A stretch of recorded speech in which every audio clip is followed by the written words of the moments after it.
आइए हजरात, सबसे पहले आकाए नामदार मदीने के ताजदार हुजूर पुन्नूर सरकारे मदीना रहमत कल्ब सीना सल्लल्लाहु ताला अलैहि वसल्लम की बारगाह मुक़द्दसा में तमाम ही हजरात झूम झूम कर दुरूद पाक पढ़ें और नबी की बारगाह में दुरूद पाक पढ़ें। अल्लाहु रब्बु मुहम्मदिन सल्लल्लाहु अलैहि वसल्लम नहनु इबादु मुहम्मदिन सल्लल्लाहु अलैहि वसल्लम सलातन व सलामुन अलैका या रसूल अल्लाह सलातन व सलामुन अलैका या हबीब अल्लाह।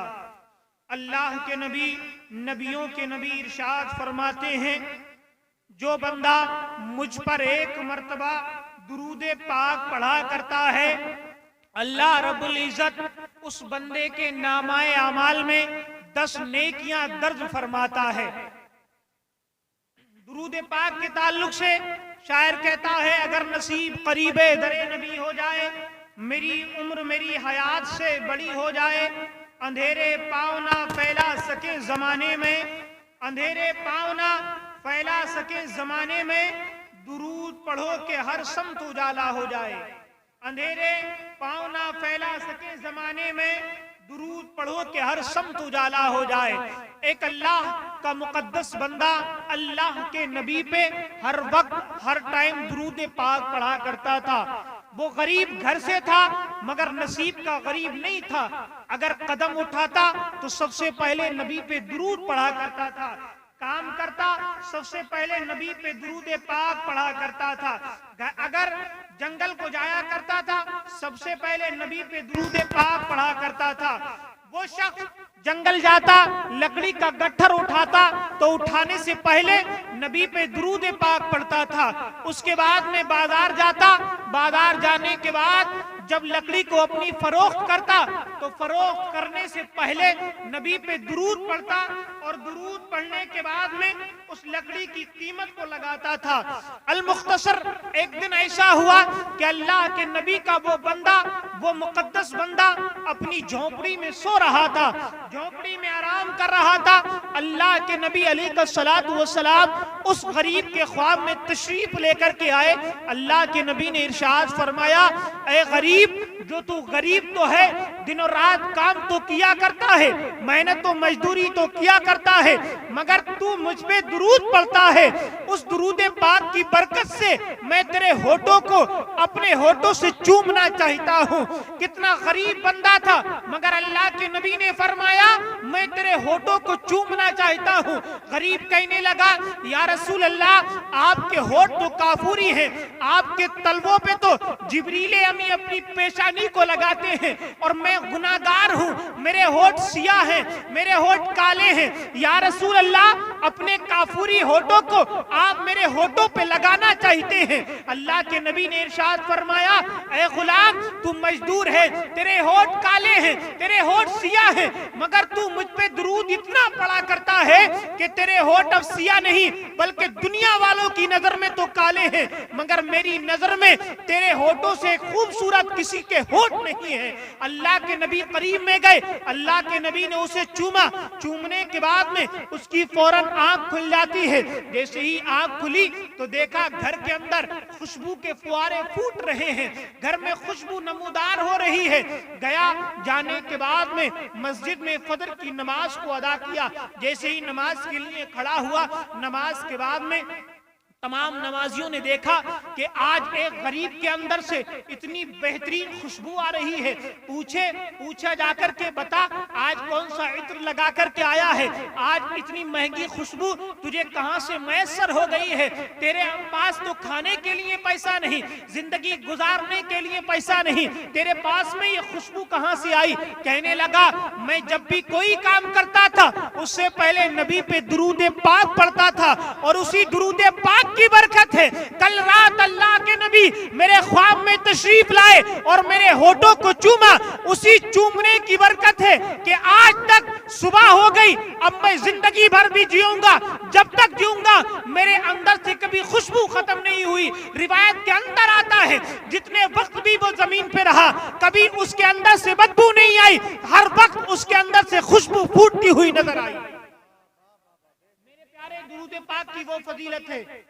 अल्लाह के नबी ने हदीस में फरमाया है मन सल्ला अलैया वाहिदन, जिसने एक मर्तबा मुझ पे दुरूद पढ़ा, अल्लाह के नबी इरशाद फरमाते हैं उस पे 10 रहमतें नाज़िल हुआ करती हैं।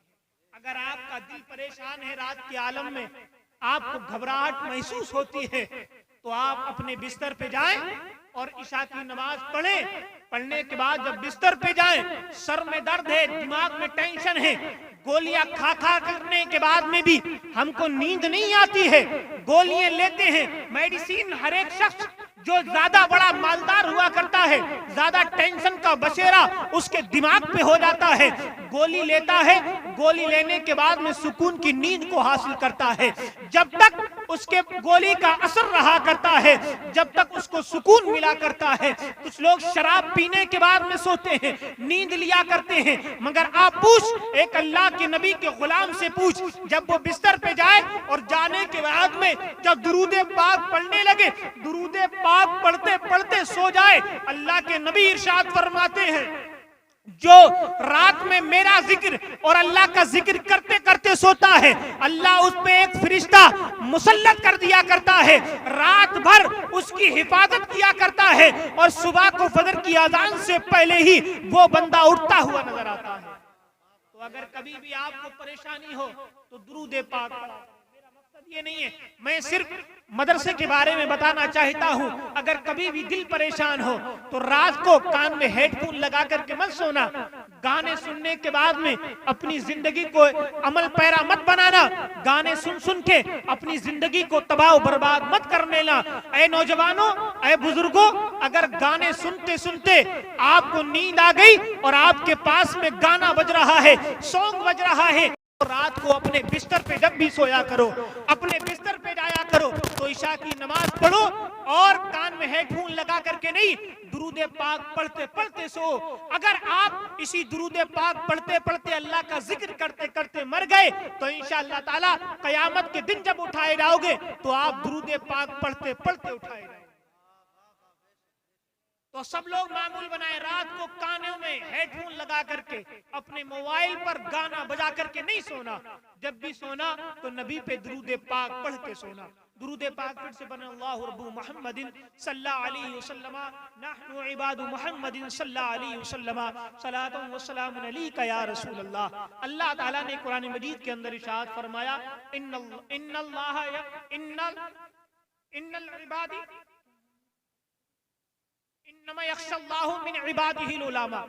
बेशक अल्लाह की जात से डरने वाले अगर कोई बंदों में है तो वो उलमा इकराम है। दूसरी आयत में है शहीद अल्लाहु अन्नहु ला इलाहा इल्ला हुवा वल मलाइकतु उलुल इल्मी क़ाइमन।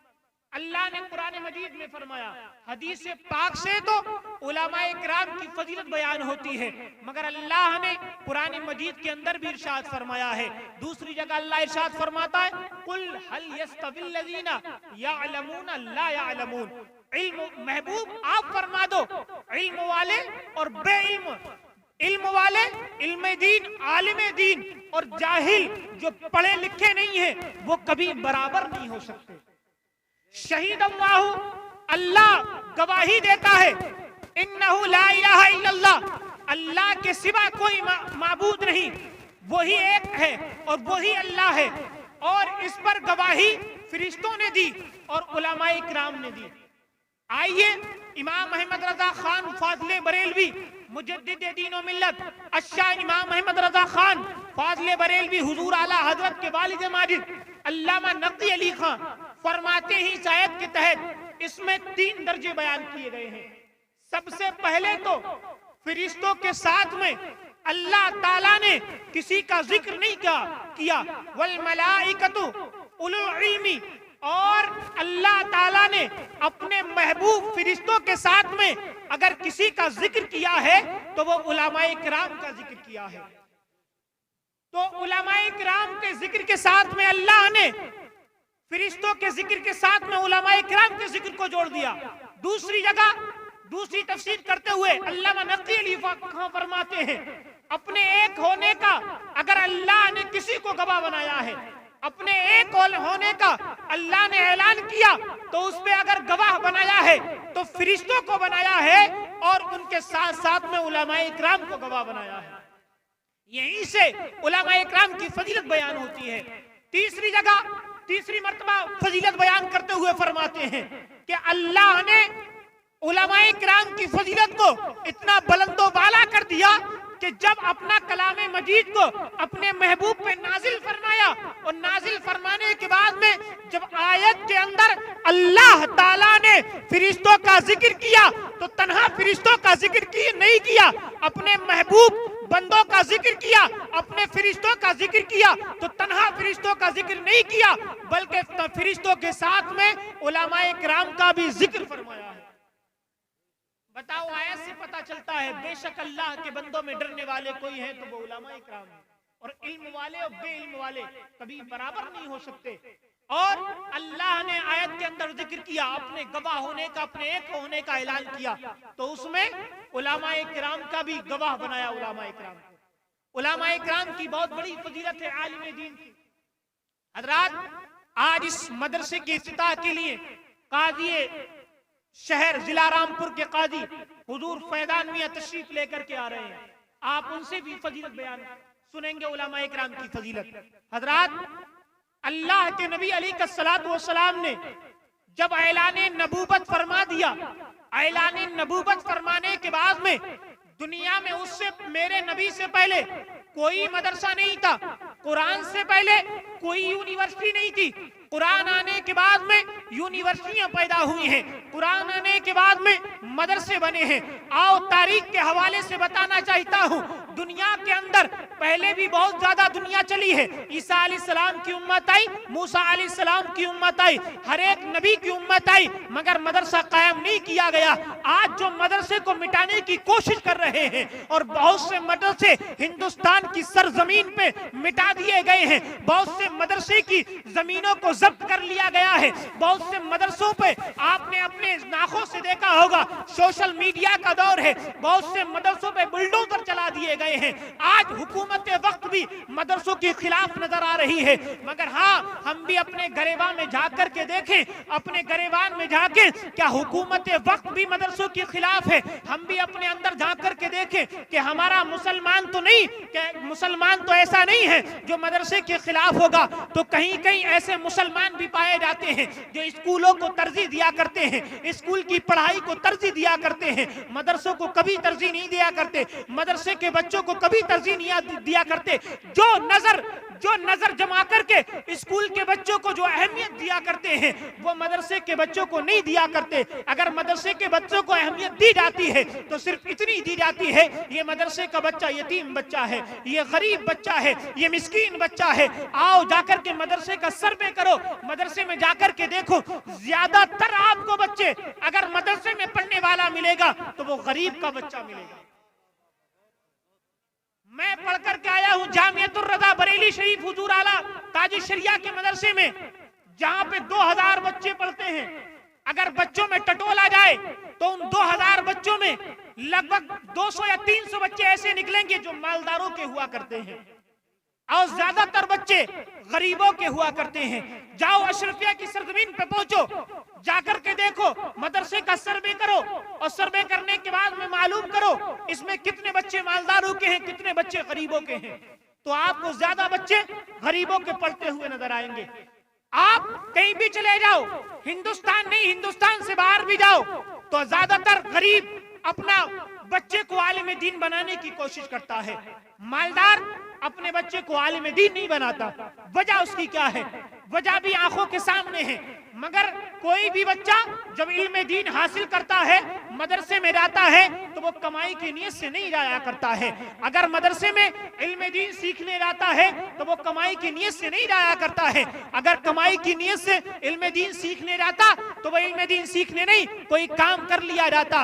अगर आज मदरसे का हाल उठा करके देखो, 15 साल पढ़ने के बाद में एक मदरसे के बच्चे की जब फारिग हो जाता है, मुफ्ती हो जाता है, जाकर के देखो मदरसे के अंदर, जाकर के देखो मस्जिद के अंदर एक मुफ्ती भी है, एक आलिम दीन भी है, हाफिज कुरान भी है, जिसने 15 साल मदरसे में कपड़े धोने के बाद में 6-6 साल की उम्र में जिनके बच्चों को माँ नखरे उठाने के बाद में सुबह को तैयार करके स्कूल भेजा करती हैं, कपड़े पहनाया करती हैं, ड्रेस पहनाया करती हैं। उसके बाद में जब वो स्कूल जाना है, स्कूल जाने के बाद में हमने देखा है आते ही अपने घर में बैग अलग फेंक दिया करता है, कपड़े अलग निकाल के फेंक दिया करता है, जूतों को अलग फेंक दिया करता है, माँ को गाली देता हुआ नजर आता है, माँ को तू तलाक बोलते हुए नजर आता है, बाप की इज्जत नहीं करता। मगर आओ मदरसे के बच्चों को जाकर के देखो, मदरसे में अगर 6 साल का बच्चा भी है तो उसकी माँ कपड़े धोने के लिए नहीं जाया करती है,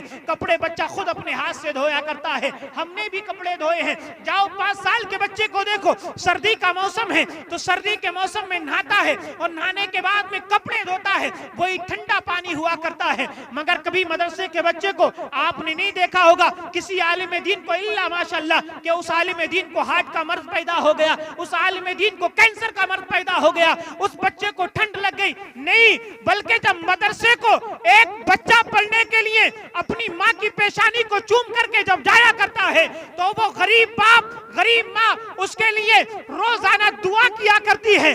और घर पे रहने के बाद में स्कूल के बच्चे की हिफाजत उसके माँ बाप किया करते हैं। मगर जो मदरसे में 6 साल का बच्चा पढ़ा करता है उसके माँ बाप उसकी हिफाजत नहीं बल्कि रसूल पाक उसकी हिफाजत किया करते हैं। आप सर्वे के मुताबिक देखो, सबसे पहले मदरसा कायम किया गया हजरत अरकम के घर में। मेरे नबी ने मक्के के अंदर मदरसा कायम किया। मेरे नबी मदरसे में तमाम साहबा इकराम को इल्म दीन सिखाते हैं। इल्म दीन सिखाने के बाद में सबको आलिम दीन बनाते हैं।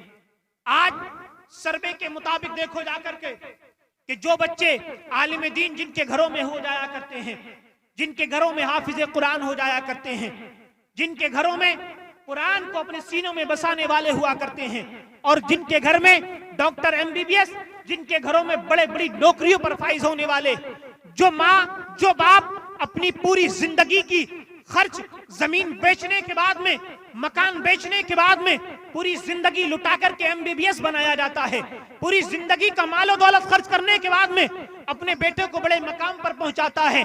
मगर वो जालिम बाप अपने बेटे को कुरान नहीं पढ़ाता, अपने बेटे को आलिम दीन नहीं बनाता, इसलिए कि मेरा बेटा अगर आलिम दीन बनेगा तो 15 साल काला काला रसूलुल्लाह की सदाएं गूंजने के बाद में जब मदरसे से निकल के आएगा तो उसका बाप जानता है कि मेरे बेटे की 10,000 से ज्यादा तनख्वाह नहीं होगी, 15,000 से ज्यादा तनख्वाह नहीं होगी, उसका वक्त कैसे गुजरेगा, फैमिली कैसे चलाएगा। मगर जो बाप बेटे को आलिम दीन नहीं बनाते, बेटे को कुरान मजीद नहीं सिखाते, बेटे को दीन से मुलव्विस नहीं करते, बेटे को दीन में मुस्तगरक नहीं करते, मगर जब उसी बाप की उसी माँ का मौत का वक्त आया करता है, जब जाखनी का वक्त आया करता है, जब रूह निकलने को हुआ करती है और रूह सख्ती के साथ निकला करती है, हमने अपनी आंखों से देखा है कि 3-3 दिन हो जाते हैं, रूह उसकी निकलने का नाम नहीं लिया करती है, मगर बेटे के अंदर इतनी हिम्मत नहीं है कि वुजू करने के बाद में कुरान मजीद ले और अपने बाप की सरहाने कुरान मजीद पढ़ करके फूंक दे।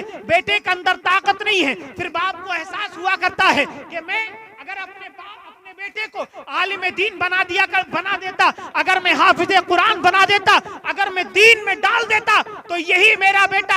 आज 3 दिन मुझे हो गए हैं, रूह मेरी निकलने का नाम नहीं ले रही है। फिर भी अगर जरूरत पड़ा करती है तो मस्जिद के इमाम को बुलाया जाता है, मोहल्ले में पकड़ा जाता है कि जाओ मोहल्ले में हाफिज कुरान को देखो, जाओ मोहल्ले में आलिम दीन को देखो। क्या हुआ?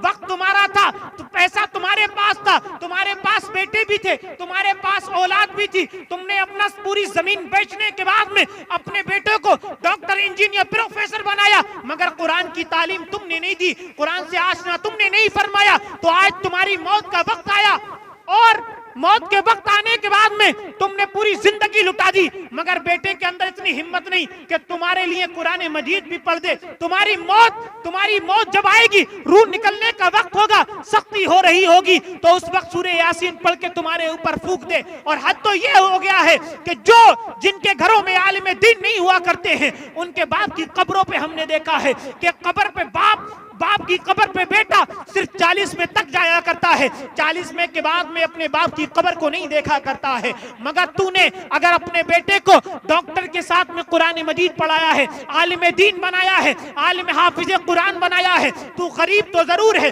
मगर तूने अपने बेटे को आलिम दीन बना दिया। जब तेरा जनाजा सज रहा होगा तो तेरा बेटा कुरान मजीद की तिलावत करता है, तेरे जनाजे को ले जाया जा रहा होगा, बेटा कलाम मजीद की तिलावत करता है, तुझे कब्र में उतारा जा रहा होगा, बेटा कलाम मजीद की तिलावत करेगा, तेरी कब्र पे पटले ढाके जा रहे होंगे, बेटा कलाम मजीद की तिलावत कर रहेगा, मिट्टी डाली जा रही होगी, बेटा कलाम मजीद की तिलावत करता है। और सब छोड़ने के बाद में तुझे आ जाया करते हैं, मगर तेरा बेटा अगर आलिम दीन है, तेरी कब्र पे रुकता है और रुकने के बाद में कलाम मजीद की तिलावत करता है। अब उलमा इकराम इरशाद फरमाते हैं, जिस जगह पर कुरान मजीद की तिलावत हुआ करती है, अगर तू गुनाह के आलम में दुनिया से गया, मगर तू कलमा पाक लेकर के गया, तो जहां उलमा इकराम इरशाद फरमाते हैं, जहां पर अल्लाह के महबूब का जिक्र होता है, कुरान मजीद की तिलावत हुआ करती है, वहां रहमत के फरिश्तों का नुज़ूल हुआ करता है, और जहां रहमत के फरिश्तों का नुज़ूल हुआ करता है, वहां कभी भी अजाब नहीं हुआ करता है। तो जरूरत है अपने बेटे को आलिम दीन बनाने की, और आलिम दीन की बड़ी फजीलत है। जो मदरसा चला रहे हैं उनके अंदर बहुत जिगर है। मदरसे के लिए बच्चों को भेज दिया जाता है, जाओ गांव-गांव से गल्ला इकट्ठा करो, 1-2 रुपए लेकर के, 10-20 रुपए लेकर के मदरसा चलाया जाता है, बेटे को कुरान मजीद सिखाया जाता है। सर्दी के मौसम में अगर एक कारी कुरान भी होता है, तो कारी कुरान मदरसे को बच्चों को पढ़ाने के लिए रात के 4 बजे उठ जाता है।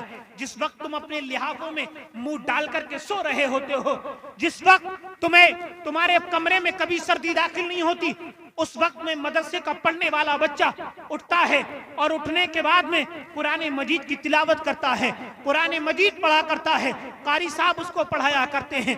जिस वक्त तुम सो जाया करते हो, ये उलमा इकराम मस्जिद से अजान लगाया करते हैं और अजान के बाद में तुम्हें जगाया करते हैं। बताओ इनकी कितनी बड़ी मेहनत है। आओ, क्या डॉक्टर के बारे में, क्या इंजीनियर के बारे में, क्या प्रोफेसर के बारे में, जिनके लिए अगर तुम दावत किया करते हो उलमा इकराम की, अगर मस्जिद के इमाम की तुम दावत किया करते हो, तो तुम्हारे घर पे अगर कोई फंक्शन हुआ करता है, कोई बर्थडे पार्टी हुआ करती है, कोई बड़े बड़े लोग आया करते हैं, मगर तुम मौलवी को तुम खुशी के वक्त याद नहीं करते। अगर तुमसे पूछ लिया जाए कि आज मौलाना साहब की दावत की, फला मस्जिद के इमाम की दावत की, तो तू कहता हुआ नजर आता है हमारी कौम का बंदा कि मैं भूल गया। मगर जब तेरे बाप का इंतकाल होगा, जब तेरे घर में मैयत रखी होती, तो उस वक्त तुझे बड़े बड़े इंजीनियर VIP याद नहीं आते हैं, उस वक्त तुझे मदरसे का बच्चा याद आया करता है। तू मदरसे में जाता है, मदरसे में जाने के बाद में कहा जाता है मेरे घर पे मेरे बाप का इंतकाल हो गया है, मेरे घर पे मेरी माँ का इंतकाल हो गया है।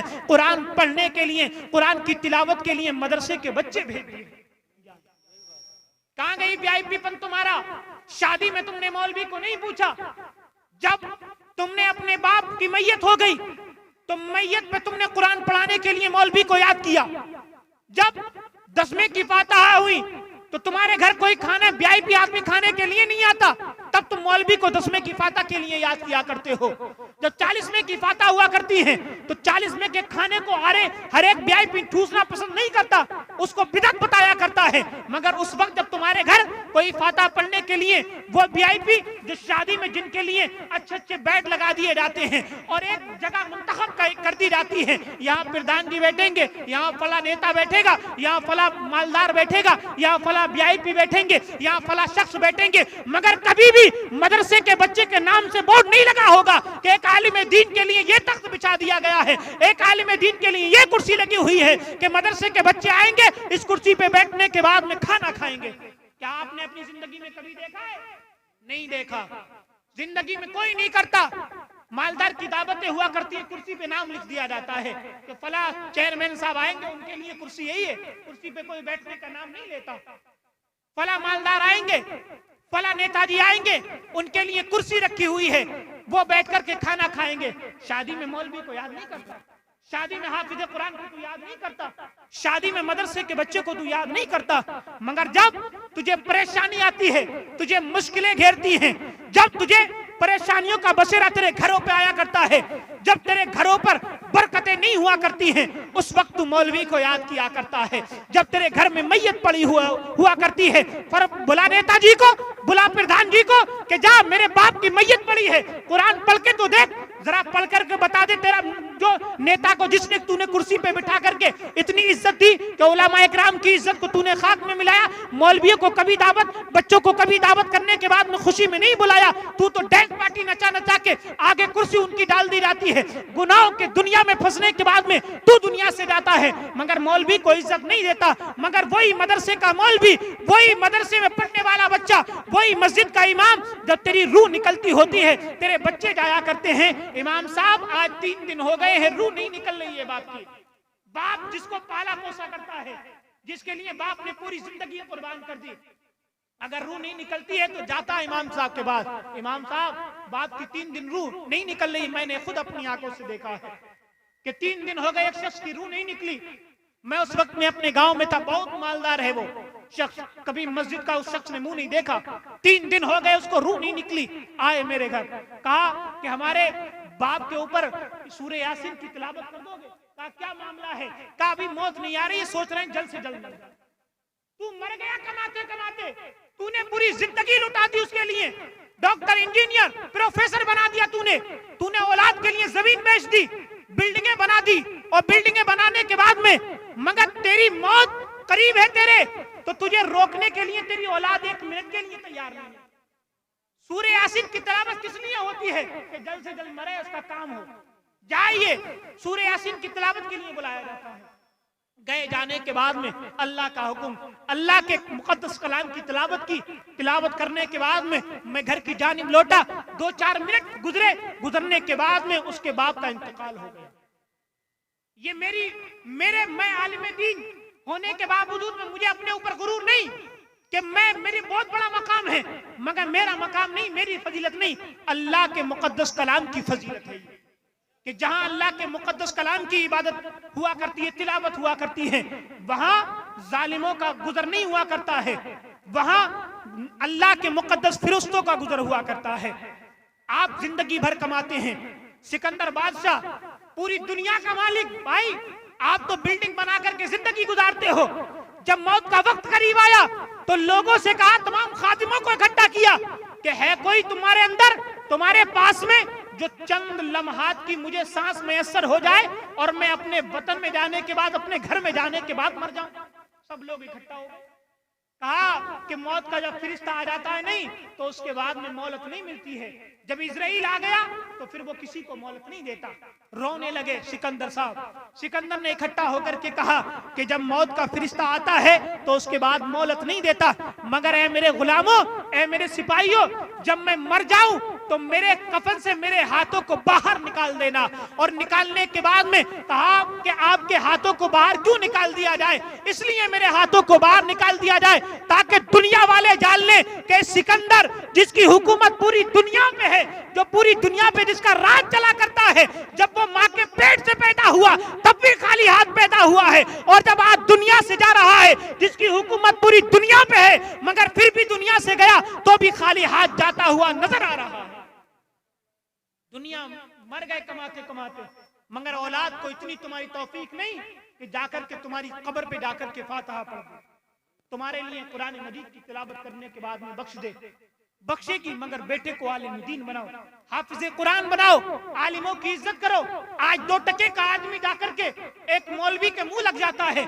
आज इमामों की हैसियत 2 टके से ज्यादा नहीं होती, जिसको वुजू के फर्ज भी मालूम नहीं, जिसको नमाज के फराइज तो बड़ी दूर की बात, गुस्ल के फराइज जिसको मालूम नहीं, जिससे अगर सुभान अल्लाह सुन ली जाए तो उसको सुभान अल्लाह याद नहीं, मगर एक मौलवी के पास जाकर के उसकी जबान लड़ाता है मौलवी से, मौलवी को उल्टा सीधा बोल देता है। हमने अपनी आंखों से देखा है कि मौलवियों को एक जाहिल शख्स को गाली बकते हुए देखा है। तेरे पास में दीन की दौलत तो नहीं, तेरे पास में इल्म दीन की दौलत तो नहीं, मगर एक तू अल्लाह के नबी के गुलाम, अल्लाह के नबी के गुलाम को एक उम्मती होने के बावजूद में, जिसकी फजीलत फरिश्तों के साथ में अल्लाह ने आयत के अंदर फरमाई है, और जो नबियों का वारिस है, तुम्हें उसको गाली तो मत दो, उसको हकीर तो मत जानो। आओ फतवा रज़विया का एक फतवा मुलाहिजा फरमा ले, मोहब्बत से बोले सुभान अल्लाह। मेरी बात समझ में आ रही नहीं आ रही? आला हजरत इमाम अहले सुन्नत फाज़िले बरेलवी इरशाद फरमाते हैं, क्या इरशाद फरमाते हैं कि आलिम दीन की फजीलत इतनी बड़ी है, अगर आलिम दीन बस्ती में हो और बस्ती में अगर महल्ले वाले का उससे झगड़ा हो जाए, किसी जाती दुश्मनी को लेकर, इल्म को लेकर के नहीं, सिर्फ जाती खानदान को लेकर के अगर उसका झगड़ा हो जाए, तो एक गैर पढ़े लिखे को, एक जाहिल आदमी को यह हक नहीं दिया है शरीयत में कि अगर जाती दुश्मनी होने के बावजूद वो एक आलिम दीन को गाली बके। जाती दुश्मनी के बावजूद भी गाली बकने का हक नहीं, बुरा कहने का हक नहीं। फतवा रज़विया में आला हज़रत फरमाते हैं, और अगर कोई आलिम को बुरा जानता है और अगर उसके इल्म की बुनियाद पर आलिम होने के बावजूद में ये कहते ये मौलवी तो ऐसे होते हैं, ये मौलवी तो ऐसे होते हैं, ये मौलवी तरह के चौराहों पर जाने के बाद में एक इल्म को कम जाने, अरे इन्होंने क्या किया है, 15 साल पढ़ा थोड़ी है, जाकर के टिफिन खोल के खाने खाए हैं, तेरा मेरा तीजा खाया है, तेरा मेरा 10वां खाया है, ये तो पलते ही हमारे टुकड़ों पे हैं, ये तो हम जब तीजा 10वां किया करते हैं उसके बाद में इनके पेट पला करते हैं। जब तू ये नियत लेकर के मौलवी के इल्म पर उंगलियां उठाएगा और एक इल्म की से तू उसकी तौहीन करेगा, तो इमाम अहले सुन्नत फाज़िले बरेलवी फरमाते हैं कि अगर इल्म की वजह से उसकी तौहीन कर दी गई तो आलिम दीन की तौहीन हद कुफ्र तक पहुंच जाती है, खुलेआम उसको तौबा करनी पड़ेगी। और आज हम मस्जिद से इमाम साहब के पीछे नमाज पढ़ी, आलिम दीन की तकरीर सुनी, और जाकर के जब मस्जिद से बाहर निकले, जाकर के प्रोग्राम से बाहर निकले, कह दिया अरे ये तो ऐसे ही है, मौलवियों का तो काम भौंक नहीं है, मौलवी तो आपस में बोलते ही रहते, इसका तो काम ही बोलना है। ये नहीं देखता कि फजर की अजान से पहले तुझे बच्चों को उठाकर तेरे बच्चों को पढ़ाया करता है। कभी ये भी तो देख ले कि कुरान मजीद में किसी साइंसदान की तारीफ बयान की, अरे कुरान मजीद में ना कोई एक आयत घट सकती है ना बढ़ सकती है, ना एक हर्फ घट सकता है ना बढ़ सकता है। उलमा इकराम चीख के बताते हैं जब से कुरान नाजिल हुआ है, जब से ना एक आयत बढ़ी ना घटी, उस कुरान मजीद में किसी डॉक्टर की फजीलत नहीं, अगर फजीलत बयान की है तो उलमा इकराम की भी फजीलत बयान करी है। आज अपनी नमाजों को बचाना तुम अगर चाहते हो तो जिस इमाम के पीछे नमाज पढ़ो उसकी कभी बुराई मत करो। अगर शरी उसके अंदर गलती है, शरी उसकी अगर खामी है, तो उसको बताओ कि तुम्हारे अंदर शरीयत के एतबार से ये कमी है। मगर हमारी कौम का यह आलम हो गया है, हमारी कौम को पता नहीं क्या हो गया है, मदरसे में पढ़ाने का नाम नहीं लेता, मदरसे में पढ़ाने के लिए उसकी हिम्मत नहीं गूंजती है। वजह यही है, वो जानता है कि मेरा बेटा 10 साल या 15 साल पढ़ेगा, मगर तनख्वाह उसकी 10 या 15 के बाद उसकी तनख्वाह नहीं जाएगी। मुफ्ती होने के बाद में 10 साल भी पढ़ा उनने, मगर फिर भी तनख्वाह 10,000 से ज्यादा नहीं जाएगी। मगर मेरा बेटा अगर होटल पे रहने के बाद में, प्लेटें धोने के बाद में अगर रोटी बनाता है, तो मेरे बेटे की तनख्वाह 20 या 25,000 होगी। इस पैसे की बुनियाद पे तुमने इल्म दीन से भूल गए। तुम इल्म दीन पढ़ाने को तुमने भुला दिया है। अपने बच्चों को आलिम दीन नहीं बना रहे हो कि तनख्वाह कम है, मगर इस तनख्वाह पे मत जाओ। आओ हदीस पाक से उलमाए किराम की फजीलत सुन लो, आलिम दीन की फजीलत सुन लो। जरा मुस्कुरा के बोल दो सुभान अल्लाह। पहले हदीस पाक का मेरी बात को गौर से सुने। हदीस पाक किसको कहते हैं? हदीस पाक उसको कहते हैं जो अल्लाह के नबी की जबान से निकले, उसको हदीस पाक कहते हैं। और हदीसों के दर्जे हुआ करते हैं। कुछ हदीसें ज़ईफ भी हुआ करती हैं, कुछ हदीसें कभी भी हुआ करती हैं, कुछ हसन भी हुआ करती हैं, कुछ हसन लिजाती हसन लिगैरी हदीसों के दर्जे हुआ करते हैं। मगर मैं एक हदीस आपको सुनाता हूं। अल्लाह के नबी ने इरशाद फरमाया है, क्या आप यहां से गौर करें। कुरान मजीद तो हो गया, मगर हदीस पाक सुन लो। अल्लाह के नबी इरशाद फरमाते हैं, अल्लाह के नबी ने इरशाद फरमाया, मन सलका तरीकन यब्तगी फीही इल्मन सलकल्लाहु लहू बिही तरीकन इलल जन्नह व इन्नल मलाइकता ला तदउ अजनिहतहा रिज़ाअन लितालिब इल्म व इन्नल उलमा वरसतुल अंबिया हत्तल हैतानु फिल माई। अल्लाह के नबी इरशाद फरमाते हैं, मन सलका तरीकन यब्तगी फीही इल्मन सलकल्लाहु लहू बिही तरीकन इलल जन्नह व इन्नल मलाइकता ला तदउ अजनिहतहा रिज़ाअन लितालिब इल्म व इन्नल आलिमा ला यस्तगफिरु मन फिस समावाति व मन फिल अर्दी हत्तल हैतानु फिल माई व इन्नल उलमा वरसतुल अंबिया। मोहब्बत से बोल दो सुभान अल्लाह। अल्लाह के नबी ने इरशाद फरमाया, मन सलका तरीकन यब्तगी फीही इल्मन, जो शख्स इल्म दीन सीखने के लिए रास्ते पे चला करता है, मन सलका तरीकन यब्तगी फीही इल्मन, पहला सिपारा सीने से लगा करके अलिफ बे ते का जब मदरसे को जाता है, तुम्हारी नजर में तो 2 रुपए की टोपी लगाया हुआ होता है, कपड़े भी फटे हुए हुआ करते हैं, तुम्हारी नजर में उसकी कीमत नहीं होती। तुम्हारी नजर में तो कीमत उसकी हुआ करती है जो टाई लगा करके अच्छा कपड़ा पहन के खुशबू जिसके अंदर से आ रही होती है, उसकी कीमत हुआ करती है। मगर तुम्हारी नजर में एक बच्चे की कीमत नहीं, मगर आओ अल्लाह के नबी की नजर में और शरीयत की नजर में उसकी क्या कीमत है, जिसके कपड़े भी फटे हुए हैं, पहला पारा लगा करके मस्जिद में जाता है। अल्लाह के नबी ने इरशाद फरमा दिया है, मन सलका तरीकन यब्तगी फीही इल्मन सलकल्लाहु लहू बिही तरीकन इलल जन्नह, जो मदरसे को जो इल्म दीन सीखने के लिए रास्ते पे चला करता है, अल्लाह के नबी इरशाद फरमाते हैं वो आम रास्ते पे नहीं चलता, बल्कि वो जन्नत के रास्ते पे चला करता है। सलकल्लाहु लहू तरीकन इलल जन्नह व इन्नल मलाइकता ला तदउ अजनिहतहा रिज़ाअन लितालिब इल्म, और बेशक आसमान के फरिश्ते, व इन्नल मलाइकता ला तदउ अजनिहतहा, आप दुनिया में के अंदर देखो, बेशक आसमान के फरिश्ते उस तालिबे इल्म को राजी करने के लिए, उसकी खुशनुदी के लिए, आसमान के फरिश्ते आसमान को छोड़ने के बाद जब वो मदरसे पढ़ने के लिए जाया करता है, तो वो आसमान के फरिश्ते उसके कदमों के नीचे अपने परों को बिछा दिया करते हैं। क्या कभी तुमने सुना किसी डॉक्टर के नीचे, किसी इंजीनियर के नीचे आसमान के फरिश्ते पर बिछाते हैं? वो तो हमारी कौम का आलम है। अगर बड़ा डॉक्टर, बड़ा इंजीनियर, बड़ा मालदार आ जाए तो उसके लिए मैट बिछ जाती है, अभी बताया ना, कुर्सी अलग से जाती है। मगर तुम कोई कीमत मत लगाओ मदरसे में पढ़ने वाले की, मगर हमारी कीमत, उलमाए किराम की कीमत तुम्हारी नजरों में कुछ नहीं है, मगर अल्लाह के नबी की नजरों में अगर उलमाए किराम की जमात है तो उन तमाम पढ़ने वालों में सबसे अफजल वाला किसी की जमात है तो वो उलमाए किराम की।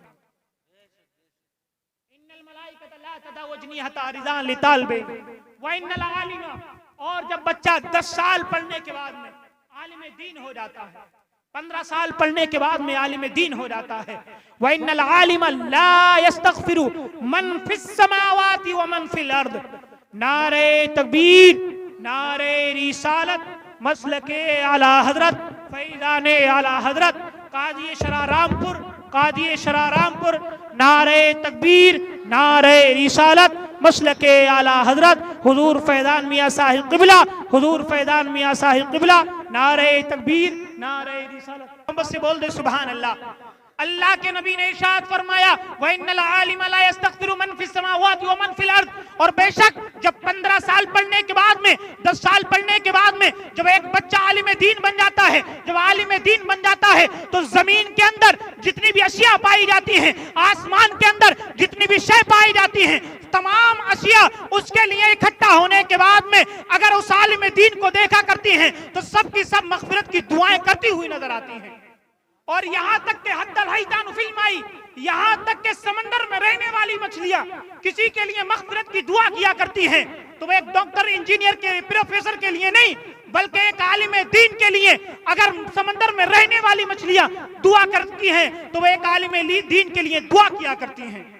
मेरे बोलने में जो भी अगलास सरदर्द होंगे, अल्लाह की बारगाह में दुआ गो हूं, अल्लाह उसको मुआफ़ अता फरमाए। व आखिर दावाना अल्हम्दुलिल्लाहि रब्बिल आलमीन।